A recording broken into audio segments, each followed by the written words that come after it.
ඒයි ඒයි මේ මට ඔන්න බාර එකක් ගන්න සල්ලි දෙනවකෝ.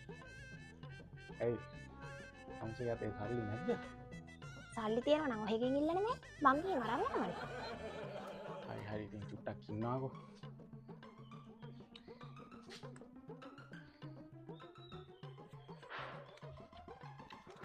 රුපියල් 2000යි අතරේ තියෙන්නේ.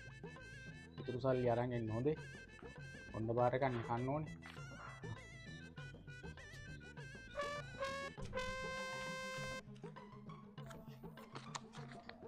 මේක නිකන් අර මංගාව තිබ්බ 2000 වගේමයි.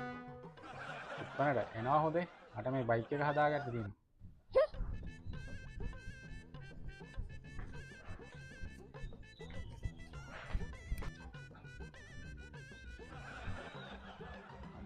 මොකක්ද යන්නේ? රුපියල් 2000ක්වත් තියාගන්න බෑ.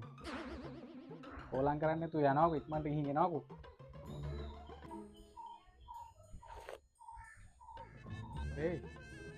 ඒයි මේ ඉතුරු සල්ලි ඉතුරු නෑ. ඉවරයි. මට ණයක් ගෙවන්න තිබ්බනේ. ඒක රිලා වුණාට හිතා ගන්න. මේ වටත් එකක් ගෙනාවා. හොඳ බාර කර රුපියල් 200ක්වත් යන්නේ නැහැ. මම මේ බයික් එක මේ හදාගන්න හිටියේ. හරි ඉතින් ඔකට කියවන්න දෙයක් ඈ. මං ගාව රුපියල් 2000ක් තියෙනවා. ඒක මං දෙන්නම්. හැබැයි මේක දෙන්නෙත් නෑ. ඒකත් මං කනවා. මේ මං අර දෙයක් කියන්නද? ඔත් හිතන්නේ එහෙම එපා. ඔයාලට ඊයේ රුපියල් 2000ක් වෙන්නේ. ඒක ඔයාගෙන් මම පර්ස් එකෙන් ගත්තේ.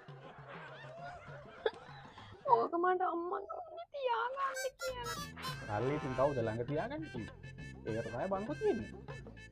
හරි දැන් ඉතින් 2026 තමයි දෙන්න වෙන්නේ. පඩියක් වැඩි කරාම. බංකෝ තියලා ඉඳ ගන්නවා තමසේ.